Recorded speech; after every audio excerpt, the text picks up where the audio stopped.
J'aime beaucoup l'idée de prendre du temps, de prendre son temps. Et avec la calligraphie, on est obligé de prendre du temps. On s'applique à reproduire les lettres, on fait des pauses pour remettre de l'encre à la plume. Aujourd'hui, je m'essaye à l'écriture anglaise et j'écris une lettre à mon futur moi que je vais sceller et n'ouvrir que dans 5 ans. Si vous voulez prendre du temps avec moi, bienvenue.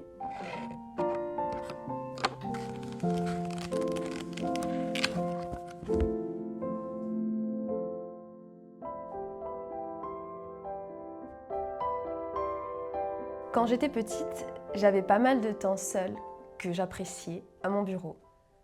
Je pouvais dessiner, inventer des histoires, des personnages. C'était des temps calmes, de qualité, que je n'ai plus beaucoup désormais.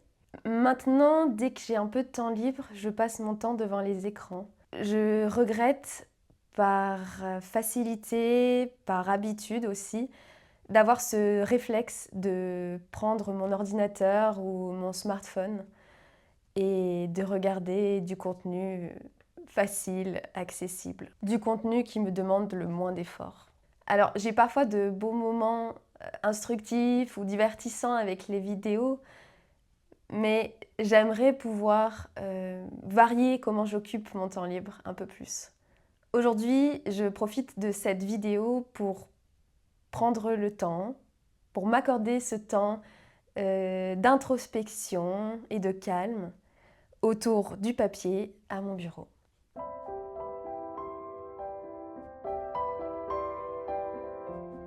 J'avais déjà testé quelques calligraphies pendant mes premières années d'études en arts appliqués, mais celle-ci, elle m'a tapé dans l'œil récemment.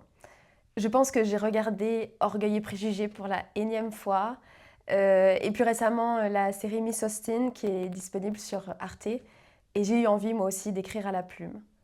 Comme je travaille partiellement dans un magasin de loisirs créatifs et matériel de beaux-arts, je suis tombée sur pas mal de plumes. Et celle de l'anglaise, dont le tracé est si fin, m'a paru jolie et inspirante. Par chance, mon collègue Mathieu avait plein de plumes anciennes qu'il n'utilisait pas et il m'a gentiment permis de prendre celles qui m'intéressaient. L'écriture anglaise est une écriture manuscrite et calligraphique apparue au XVIIe siècle en Angleterre et qui prend son inspiration dans l'écriture ronde française. Elle prend forme dans un ovale positionné en italique, généralement à 35 degrés de la verticale. Aussi appelée copperplate, de l'anglais copper, cuivre et plate, plaque, probablement parce que les premières impressions mécaniques étaient réalisées à partir de plaques de cuivre. L'écriture anglaise a pour particularité de se pratiquer avec une plume à bout fin et souple pour pouvoir ajouter de la pression lors de la descendante. Alors, effectivement, dans la calligraphie, ce qui est typique, c'est d'avoir des pleins et des déliés. Les pleins sont les parties les plus larges et les déliés les parties les plus fines. La plupart du temps, cela se fait naturellement grâce au bout de la plume qui est large, plat, et aussi par rapport à l'inclinaison de la plume. Pour l'anglaise, c'est tout à fait différent, puisque l'embout de la plume est tout fin. Alors, les pleins et déliés sont tout de même présents, mais ils vont se faire manuellement grâce à la pression lors de la descendante et à la dépression lors de l'ascendante. Donc, quand on va vers le bas, on appuie un peu plus, et quand on remonte, on lâche la pression et on appuie un peu moins. Si tout cela n'est pas clair, voici un récapitulatif en images. Le trait fin, délié, se fait sur l'ascendante et le trait large, le plein, sur la descendante. Pour l'écriture anglaise, il suffit de jouer sur la pression car le bout de la plume est fin. Pour les autres, cela se fait automatiquement avec le bout large de la plume et son inclinaison.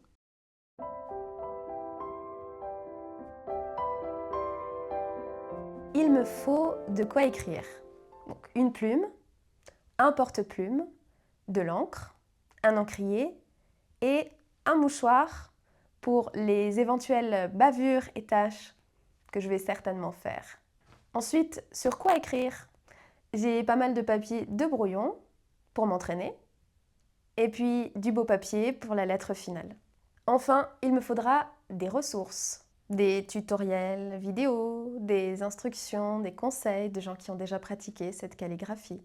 Des feuilles de modèles d'alphabet, majuscules, minuscules, mais aussi des grilles qui vont me permettre de m'entraîner à bien gérer les proportions et aussi l'italique correctement. Maintenant que j'ai mon matériel, mes ressources, mes grilles, mes modèles, il est temps de m'entraîner.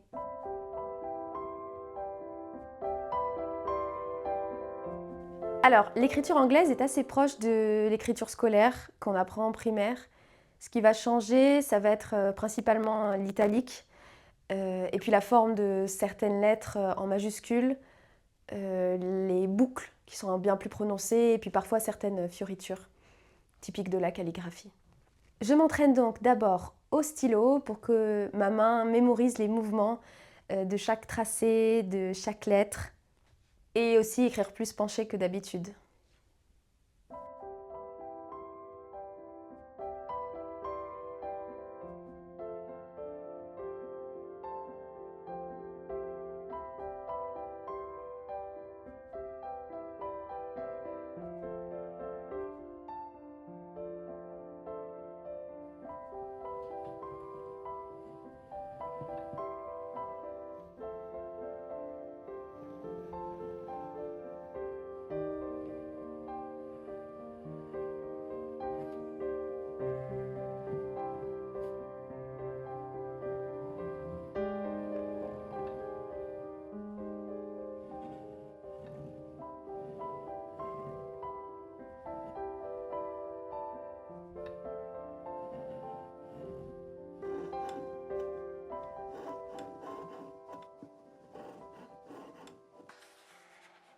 Entre-temps, de passage à Paris, j'ai trouvé ce superbe livret avec des modèles d'alphabet, de l'anglaise et de la cursive à la boutique Mélodie Graphique.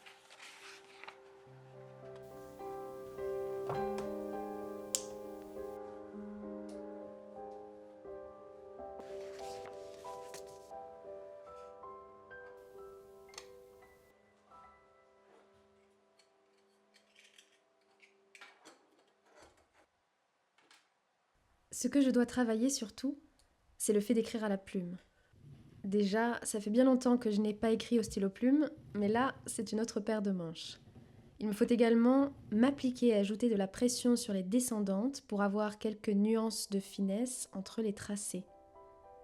Je commence par quelques traits droits et arrondis et je passe aux majuscules.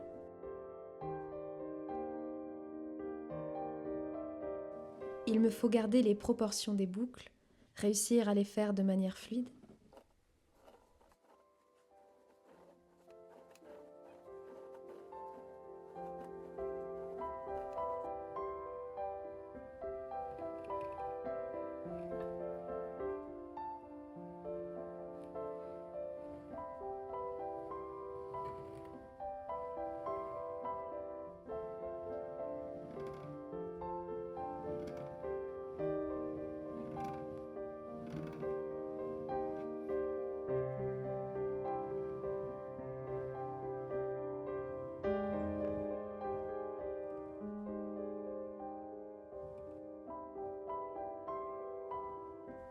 Après avoir travaillé les majuscules, les minuscules, je m'entraîne à faire des liaisons entre les lettres, puis des mots, puis des phrases.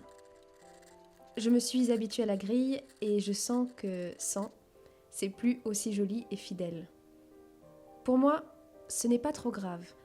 Je vous avoue que je ne souhaite pas intégrer l'écriture anglaise par cœur au millimètre près, mais plus avoir des idées de style, d'ornement quand j'écris avec la plume.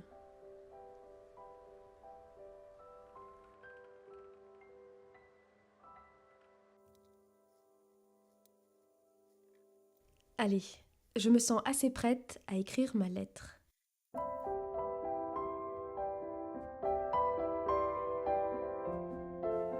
J'avais déjà fait cette lettre à mon futur moi à plusieurs reprises.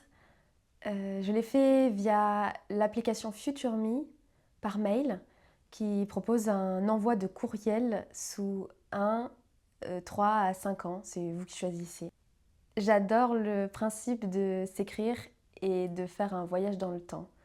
Au moment de l'écriture, ça me permet de faire un bilan de l'année passée, de prendre un peu de recul sur ce qui m'est arrivé et de me projeter sur les années à venir. Et au moment de la lecture, je me replonge dans ma vie d'auparavant, j'observe comment j'ai évolué, je me rappelle de mes craintes, de mes espoirs. Si vous voulez faire l'exercice chez vous et que vous ne savez pas par où commencer, que vous n'avez pas forcément envie de faire cette lettre dans l'ordre chronologique de l'année passée, j'ai quelques pistes pour vous. Qu'est-ce que j'ai fait cette année qui m'a rendue fière? Quel est l'événement marquant de cette année passée? Quelle rencontre humaine a été un coup de cœur? Qu'est-ce que j'ai mis en place cette année qui me fait du bien et que je voudrais poursuivre l'an prochain? Quelle œuvre artistique m'a marquée, bouleversée, émue, inspirée? Quel obstacle ai-je surmonté cette année? À quel endroit suis-je allée où je me suis sentie apaisée, sereine, ou bien moi-même, vivante, revigorée? Qui aimerais-je remercier pour cette année passée? Où je me vois dans 5 ans? Avec qui dans ma vie? Et qu'est-ce que je rêve d'avoir fait d'ici là, dans ma vie professionnelle comme personnelle? Pour ma part, je vais réfléchir à tout ça pendant que j'écris pour que ça me semble plus spontané et pour faire l'exercice de prendre son temps jusqu'au bout. Mais d'abord, je vais m'installer une jolie atmosphère chez moi.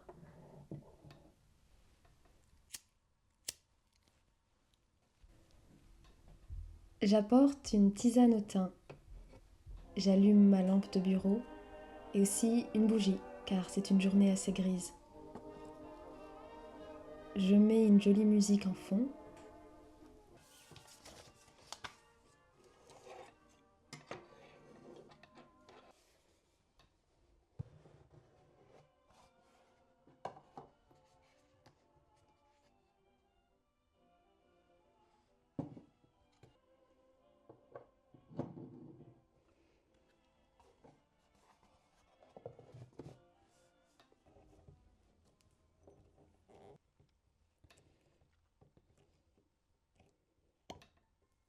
J'ai mon papier ivoire, mes modèles d'alphabet, ma plume, mon porte-plume, mon encre.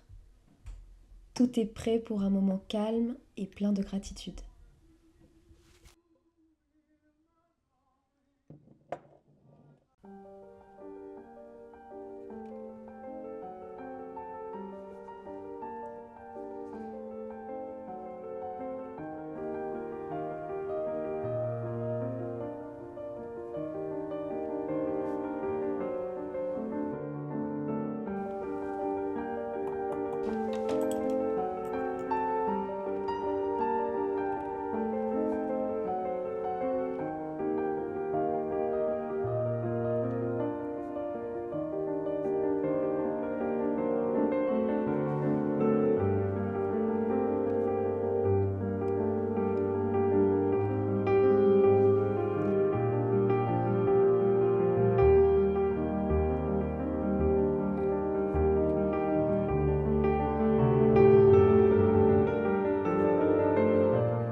La lettre est écrite, il ne me reste plus qu'à la sceller, mais d'abord il me faut la plier.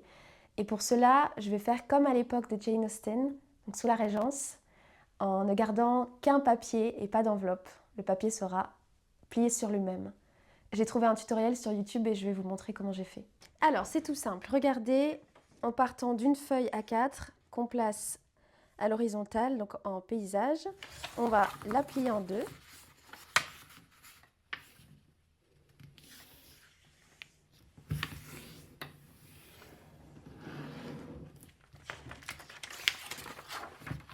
Puis rabattre les côtés au centre.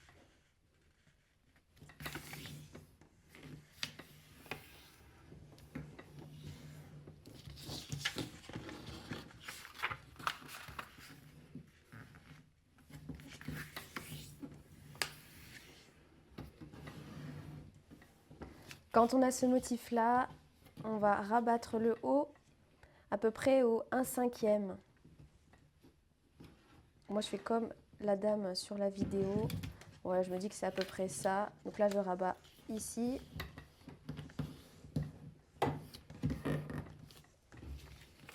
Et puis le bas, je vais le rabattre tout en haut.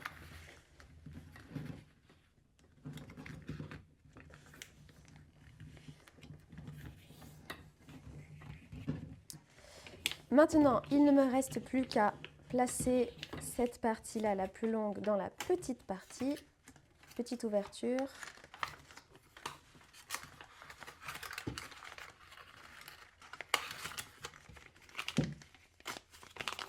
Et voilà.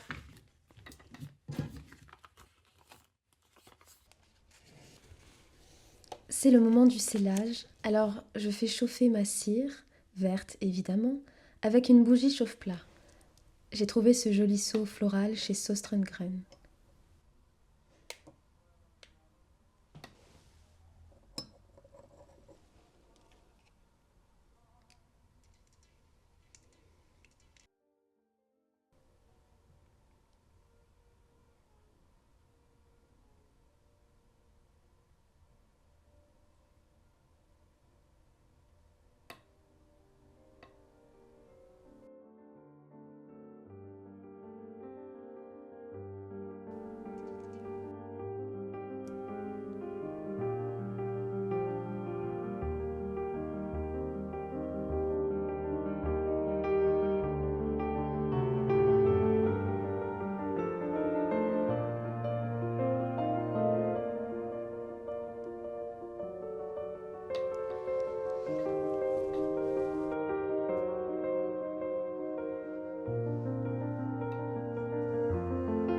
Merci d'avoir pris le temps de regarder cette vidéo. J'espère qu'elle vous aura plu, j'espère que vous aurez passé un moment agréable. N'hésitez pas à me dire en commentaire si vous avez appris des choses, si ça vous a donné envie de faire pareil. En tout cas, je vous souhaite une bonne journée, une bonne année et je vous dis à bientôt pour une prochaine vidéo.